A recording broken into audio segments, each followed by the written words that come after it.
আসন্ন ত্রয়োদশ জাতীয় সংসদ নির্বাচনের রিটার্নিং কর্মকর্তাদের সিদ্ধান্তের বিরুদ্ধে আপিল শুনানির শেষ দিন আজ।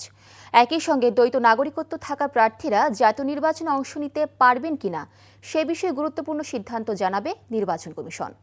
শুনানির প্রথমার্ধে ৩৫টি আপিলের শুনানি হয়েছে। এর মধ্যে বৈধতা পেয়েছেন ১০ জন ও নামঞ্জুর হয়েছে ১৮টি মনোনয়ন। এদিকে বিভিন্ন দাবিতে নির্বাচন ভবন ঘেরাও কর্মসূচি পালন করছে জাতীয়তাবাদী ছাত্রদল। আরও জানাচ্ছেন ফাহাদ মোহাম্মদ। তফসিল অনুযায়ী নির্বাচন কমিশনে আপিল শুনানির আজই শেষ দিন। সকাল থেকে আগারগাঁওয়ের নির্বাচন ভবনে ভিড় করেন প্রার্থীরা। গত ৮ দিনে ৪ শতাধিক প্রার্থী তাদের বৈধতা ফিরে পেলেও আজই নির্ধারিত হবে বাকিদের নির্বাচনী ভাগ্য। রোববার ৬১১ থেকে ৬৪৫ নম্বর পর্যন্ত নতুন আপিল এবং গত কয়েকদিন রায়ের অপেক্ষায় থাকা আবেদনগুলোর শুনানি শুরু হয়। টাঙ্গাইল ৪ আসনের স্বতন্ত্র প্রার্থী আব্দুল লতিফ সিদ্দিকীর মনোনয়ন বৈধতা ঘোষণা করেছে কমিশন। তার প্রার্থিতা বাতিলের দাবিতে জাতীয় পার্টির মোহাম্মদ লিয়াকত আলীর করা আপিল আবেদনটি শুনানি শেষে খারিজ করে দেয় কমিশন।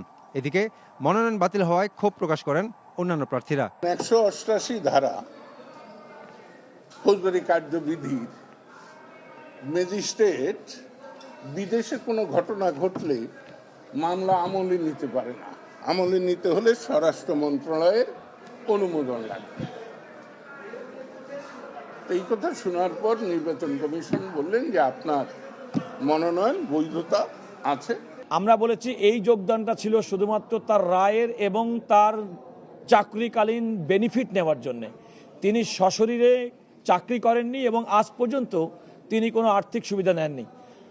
এমনকি আমাদের যে মেডিকেল বিশ্ববিদ্যালয় সেখান থেকে কর্তৃপক্ষ একটা লিখিত দিয়ে বলেছেন যে তিনি অদ্যাবধি কোনো আর্থিক সুবিধা নেননি। শেরপুর ২ আরেকটা টাঙ্গাইল ৭, একটা নামঞ্জুর হয়েছে আর একটা অ্যাপ্লিকেশন নামঞ্জুর।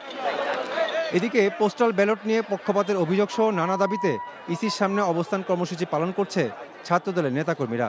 ছাত্রদলের সাধারণ সম্পাদক নাসির উদ্দিন নাসির জানান, আগামী জাতীয় নির্বাচন সামনে রেখে একটি শ্রেণী দেশে খারাপ পরিস্থিতি তৈরির অপচেষ্টা করছে।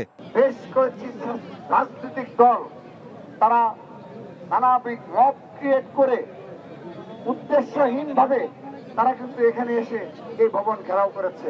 নির্বাচন কমিশনের নিরপেক্ষতা নিয়ে জনমনে প্রশ্ন তৈরি হয়েছে। সুতরাং আমাদের আজকের এই অবস্থান কর্মসূচির প্রথম দফাটি হচ্ছে পোস্টাল ব্যালট নিয়ে যে বিতর্ক তৈরি হয়েছে, অনতিবিলম্বে নির্বাচন কমিশনের সেটি সমাধান করা উচিত বলে আমরা মনে করি। এদিকে বিকেলে প্রধান নির্বাচন কমিশনার এএমএম নাসির উদ্দিনের সঙ্গে বৈঠক করবেন বিএনপির মহাসচিব মির্জা ফখরুল ইসলাম আলমগীর। Fahad Mohammad, NTV news, Dhaka.